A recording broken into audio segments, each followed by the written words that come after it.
So the question of why rural, why now? Here's what I would say. That I really believe in the power of rural places. Every person in every community has these talents, skills, and assets to share. By creating more inclusive processes, where we're integrating immigrants or newcomers and people moving back into the community, we can create a much greater society where people feel valued, where there's opportunity, and where we really are making a difference to humankind. We're providing the food that's on everybody's table. We're providing the water that people drink, and we are at the pinnacle of where innovation can be possible.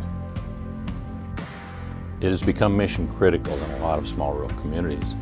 Healthcare is important to maintain the economic viability as well as the health integrity of those populations. I've visited with people and they say the biggest things that drive economic development are healthcare and education. If the community loses either one of those, see a big decline in their economic development.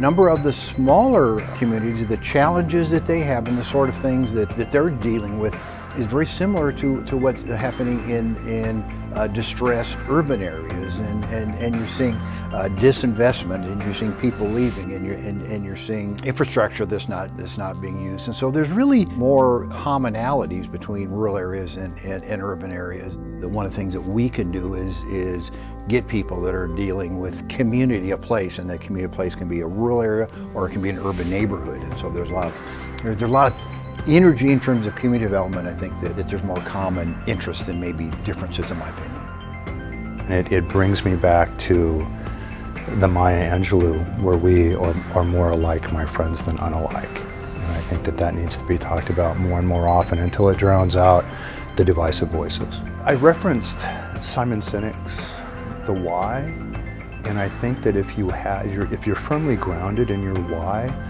then you can handle any challenges that are going to come at you. So why rural, why now? The success of the state of Nebraska is dependent on the economic viability of our entire state. And it is critical that we are mindful of the growth and development of rural Nebraska. Without the growth and development of rural Nebraska, Nebraska will not be economically successful. So envisioning the future is really hard, so the things that we've really focused on through the work of the Nebraska Community Foundation are the 3 C's of achievement. They're capacity, competence, and confidence.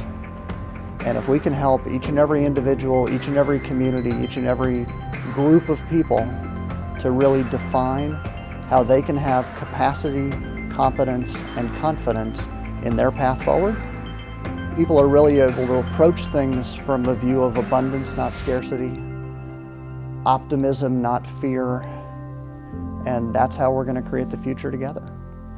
I think that the Fellows Program is so interesting because it is tapping into the assets of the university, but also other higher education institutions, and particularly because it's the part that where I fit in is those community assets. And how do we all come together to help develop an opportunity for, and I'll be selfish here, for the university to be able to really meet the needs of our rural community.